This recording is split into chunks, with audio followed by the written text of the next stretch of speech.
اعوذ باللہ من الشیطان الرجیم بسم اللہ الرحمن الرحیم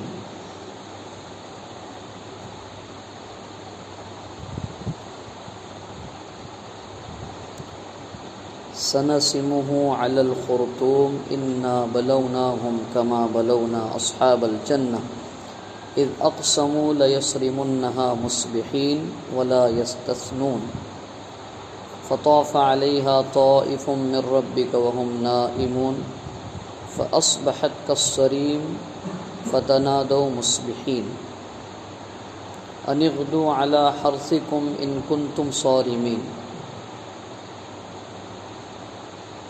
سورہ نون والقلم کی آیتیں ہیں یہ۔ اس میں ایک باغیچے والے کا ذکر ہے۔ کچھ بھائی تھے، وہ کھیتی کیا کرتے تھے، تو انہوں نے شام میں بیٹھ کر کے یہ آپس میں مشورہ کیا کہ صبح ہم لوگ جائیں گے اور جو فصل تیار ہو گئی ہے باغ میں اس کو کاٹیں گے اور بازار میں بیچ کر جو ہے فائدہ اٹھائیں گے۔ صبح میں جب وہ پہنچے وہاں پہ باغ میں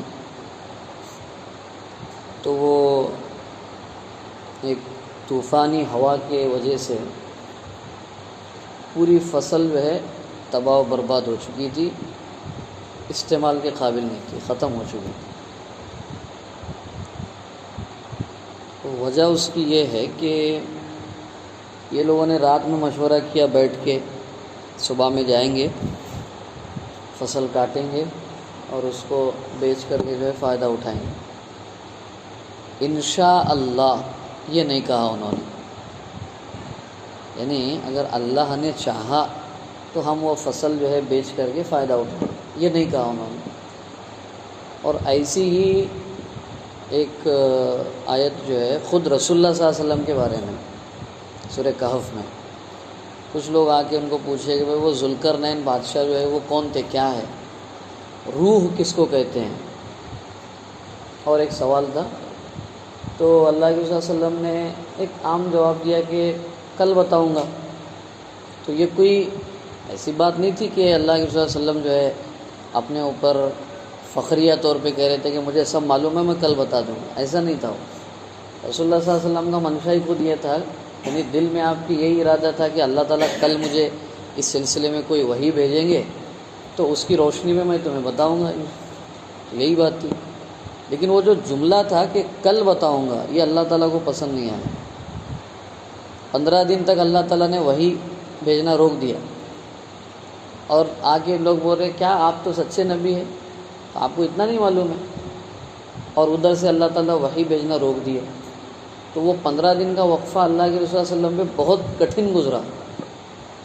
وہ کٹھن اللہ کے رسول کے دل پہ گزرنا اللہ نے برداشت کیا، لیکن اس کے بعد جو آیت اللہ نے نازل کی وہ تینوں کا جواب بھی دے دیا، 2-3 سوالات کا، ذوالقرنین کون ہے، روح کیا ہے، ساری چیزیں، اور قیامت کے بارے میں۔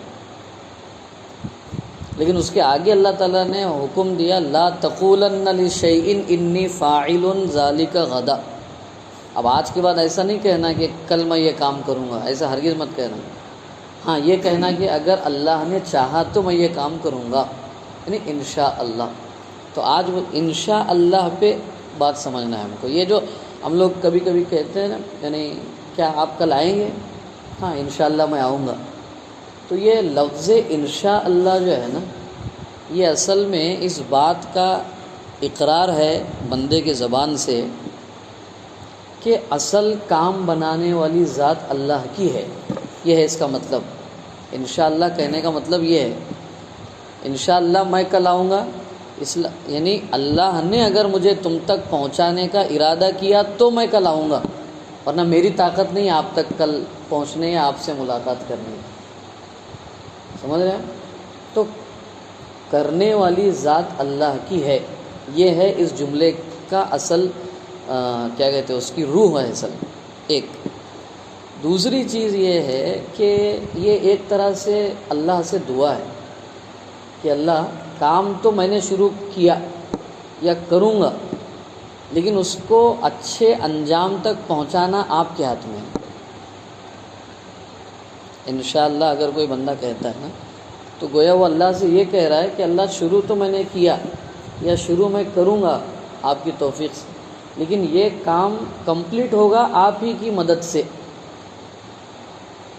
تیسری بات، انشاء اللہ کا جملہ اپنے زبان سے کسی کام کے کرنے سے پہلے کہنا، یہ اس بات کا گویا کہ اللہ سے کی درخواست کرنا ہے کہ میرے اس کام میں تو اپنی مدد شامل فرما، کیونکہ تیری مدد جب تک شامل نہیں ہوگی اس وقت تک یہ کام نہ مکمل ہو سکتا ہے نہ فائدہ مند ہو سکتا ہے۔ اس لیے لفظ انشاء اللہ کو آج کے بعد یہ روح کے ساتھ میں ہم کہنا چاہیے۔ اور بدقسمتی کی بات یہ ہے، اب یہ انشاء اللہ کا جو لفظ ہے نا، اس کو بھی لوگ جو ہے یعنی کیا کہتے ہیں اس کو، شک کی اعتبار سے سنتے اور بولتے ہیں۔ بہت ساری مرتبہ دیکھا جاتا ہے بھائی انشاءاللہ میں کل آؤں گا، یعنی انشاءاللہ کہا اس کا مطلب سامنے والے کو یہ ہوتا ہے کہ اس کا آنا ڈاؤٹ فل ہے۔ بولے نہیں تم اگر نہیں پکا بولو، ارے بھائی انشاءاللہ نہیں، انشاءاللہ نہیں پکا بولو، تو یہ بہت خطرناک جملہ ہے۔ یہ ہم لوگ سننے کے لیے اس کو بہت آسانی کے ساتھ سن لیتے ہیں، کہنے کے لیے بہت آسانی سے کہہ دیتے ہیں ہم۔ یعنی پکا بولنے کا مطلب یہ ہے کہ تم خدائی کا دعویٰ کرو، نعوذ باللہ۔ پکا کیسے بول سکتے ہیں ہم لوگ؟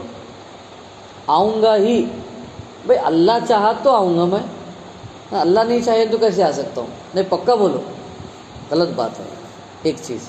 دوسرا، اگر ہم انشاء اللہ یعنی وعدے کے طور پہ اگر کوئی بات کہہ رہے ہیں، کل ملاقات ہوگی، کل آپ کے پیسے پہنچاؤں گا، یا جو بھی کچھ، اگر اس میں وعدے کی بات اگر آ رہی ہے اور انشاءاللہ تو کہنا ہی ہے، تو جو کام ہم پورا کر سکتے ہیں اسی کام کے بارے میں انشاءاللہ کہنا کیا ہوتا ہے، ورنہ وہ کام کرنے کا ارادہ ہوتا ہی نہیں ہمارا، وہ سامنے والے کو ایسے ہی بولنے کے لیے انشاءاللہ کل آؤں گا میں، تو یہ ہماری سوچ بھی ایک طرح سے وہ گویا کہ وجہ بنتی ہے سامنے والے کو ہمارے لفظ انشاءاللہ کے بولنے میں شک پیدا کرنے کے سلسلے میں۔ یعنی تم انشاءاللہ بول رہے اس کا مطلب آنے والے نہیں، تو انشاءاللہ بولتے ہی اس لیے ہم لوگ کہ وہ کام کرنے کا نہیں، یہ بھی بہت خطرناک بات ہے۔ تو بہرحال کیونکہ اللہ کا نام ہے وہ، تو اللہ کے نام کی لاج رکھنا ہماری ذمہ داری ہے، اور اگر ہم نے اللہ کے نام کی لاج نہیں رکھی تو پھر اللہ تعالیٰ ہماری عزت کیا رکھیں گے؟ سمجھ رہے نا بات کو؟ تو یہ چھوٹا سا ایک جملہ ہے، اس کے اندر بہت سارے سبق موجود ہیں۔ اللہ کرے یہ اسلامی آداب ہیں اصل میں، اور ان کی روح کو سمجھتے ہوئے اگر ان الفاظ کو ہم کہیں گے اور اس پر عمل کی کوشش کریں گے تو انشاءاللہ زبان کے بھی پکے ہوں گے، لوگوں کے لیے فائدہ پہنچانے والے بھی بنیں گے، اللہ پہ بھروسہ کرنے والے بھی بنیں گے، اور اللہ کی نظر میں ایک پسندیدہ بندے بھی بنیں گے ہم، کہ اللہ کو پتہ، اللہ تعالیٰ دیکھیں گے بھائی یہ بندہ اتنا سب کچھ ہونے کے باوجود بھی سب کام مجھ پر چھوڑ رہا ہے، اس کے اندر کتنی عاجزی اور بندگی ہے، اور یہ چیز اللہ کو سب سے زیادہ پسند ہے بندے سے۔ وہ ساری چیزیں ہمارے اندر پیدا ہوگی ان الفاظ کی روح کو سامنے رکھتے ہوئے اگر ہم اپنی زندگیوں میں ان الفاظ کا استعمال کریں گے تو۔ اللہ پاک آپ کو مجھے عمل کی توفیق عطا فرمائے انشاءاللہ۔ الحمد للہ رب العالمین والصلاة والسلام علی رسولہ الکریم وعلی آلہ واصحابہ اجمعین۔ اللہم انت السلام والسلام ربنا اللہم صلی اللہم انا نجعلک صلی اللہ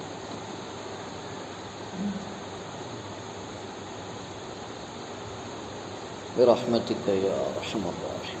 الحمد للہ۔